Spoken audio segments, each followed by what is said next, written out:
Hey everyone, David Shahada here, Real Estate Investment Finance. Real estate is proven to be the #1 vehicle to build long-term wealth. When it goes to investing, it's important that you know what strategy is right for you, as there's multiple different avenues you can take when investing to build wealth. Guys, today we're talking about strategy #1, and that is the buy and hold strategy. We find properties that are going to go up in value by doing our research and looking at what creates capital growth. And we look at good cash flow properties and we just sit on them and let them grow over the next 7 to 10 years. We then tap into the equity in those properties to be able to keep on investing and accumulating a number of properties to hit our financial goals. There's a lot of positives with this strategy. It's a set and forget strategy. It allows you to leverage and grow your portfolio. The only con when it does come to that would be the ability to be able to access your funds. It is tied up in there. However, it's a great strategy for building yourself long-term financial freedom. That's in strategy #2, and that's the buy, renovate, and hold, or buy, renovate, and sell strategy. This is a great strategy if you possess the time and the skills to be able to conduct a renovation. You are able to have the advantage of buying a place, living in it, and being able to renovate and being able to see that uplift as well.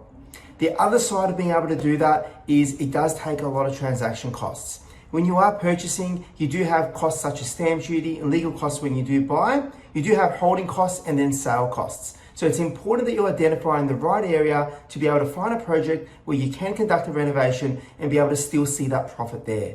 Buy and subdivide strategy. So here we're looking for opportunities where we can split land up into 2 different titles.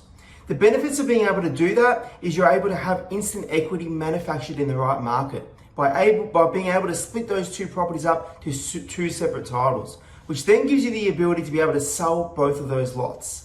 This does support gains of anywhere between 10 and 30% depending on the property that you're looking at. To be able to conduct these, you do need to have the capital. The banks are a little bit more reluctant when it does come to funding subdivisions, but if you are in that position, it's a great strategy to get a head start and build wealth through property. Strategy #4, which is the buy and sell strategy.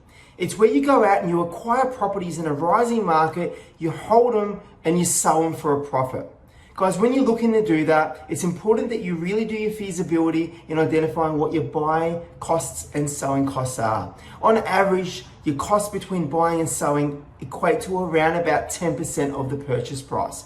So you're looking for a market where you can buy, make that 10% just to break even on your costs, and then have a higher rise as well to be able to make sure you are seeing a profit. Guys, you also need to factor in capital gains tax. If you have held a property for less than 12 months, you will have to pay 100% capital gains tax.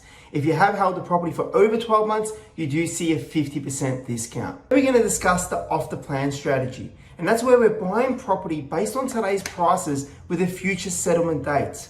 We call these single contract properties, where usually developers will require a 5 to 10% deposit to secure the property, and you're buying it with a future settlement while the property is getting built.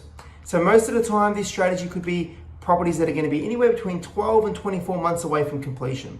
The benefits with this strategy is you're locking in today's prices with only 10% of your money down, while you're able to see potential future uplift when you're buying the right property over the next 12 to 24 months. The downside to this is if the market does drop, you're buying at today's prices also and may have to settle based on a lower value.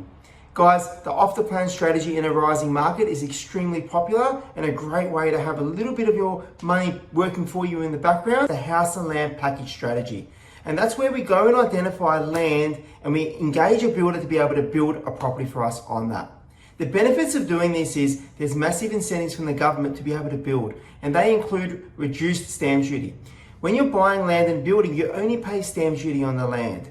The savings in doing this strategy can be anywhere between 10 and 20 plus thousand depending on the purchase price in savings. Guys, other advantages are we are allowed to claim tax depreciation benefits when we do build.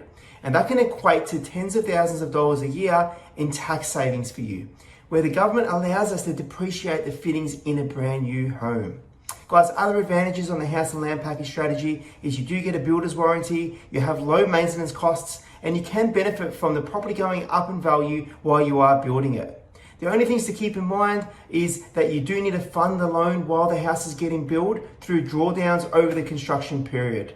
Guys, this is a really popular strategy right now in a booming market where clients are able to benefit by seeing their houses go up in value, great returns, and having all those benefits we mentioned earlier.